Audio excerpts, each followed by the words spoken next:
Hi everyone, this is the first video for lesson 3 and it's about x and y intercepts, which should be another review for you guys. Alright, so intercepts are points where a graph intersects the x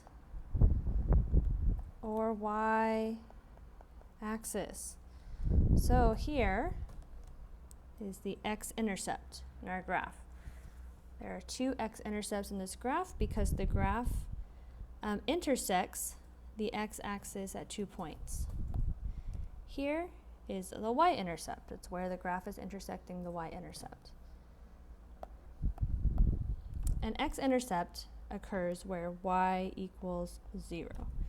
So all along the y-axis, or sorry, the x-axis, the value of y is 0 at every single point on the x-axis. The y-intercept occurs where x equals 0. So this y-axis, you see here, it says f of x, but f of x is y, they're the same thing. Everywhere along this y-axis, x is equal to 0. A function can have 0 or more x-intercepts, but at most one y-intercept. So a graph could have more, but if it's a function, you can only have one x-intercept, or only have one y-intercept. Because if you have more, for example, if I have several points, if I do the vertical line test, then it doesn't pass, so it's not a function. Okay, let's practice this. We're going to identify the x and y intercepts of the graphs here. So on number 1, the x-intercept is where we cross the x-axis. That would be here, and I'm just going to write down the value of that point. That looks like the point 4, 0. Y-intercept is where I cross the y-axis. Looks like that's here. Looks like that's at the point 0, 2. Notice for the x-intercept, the y value is 0. For the y-intercept, the x value is 0. Look at number 2, x-intercept. Let's see, I've got a few of them. I cross the x-axis here, here, here, and here. Let's see, that's 4 points. That's -1, 0. At 1, 0, at 2, 0, and at 3, 0. So I have 4 of them.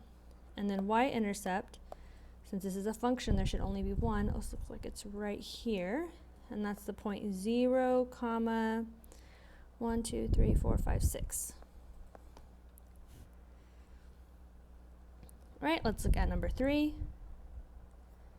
First, my x-intercepts. Looks like I have one here and here. Let's see, those points would be -4, 0, and 2, 0. Y-intercept looks like that would be here, and that's the point 0, -2. Let's look at number 4. Number 4, my x-intercept, well, it doesn't look like I'm even intersecting with the x-axis, so here I'm just going to put none. Y-intercept is going to be here, and that's the point 0, 1, 2, 3, 4, 5. Right, let's look at number 5. Number 5, x-intercept, it looks like I have 2 here and here. Those are the points 3, 0, and 3, 4, 5, 6, 7, 0. Y-intercept, looks like I have one here. It's at the point 0, 1, 2, 3, 4, 5, 6, -6.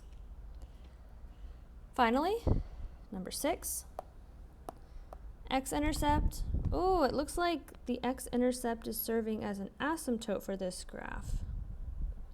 So it looks like I'm never actually going to touch it. So there's no x-intercepts. For the y-intercepts, is there anywhere I'm intersecting this y-axis? It looks like no. It looks like the y-axis also serves as an asymptote.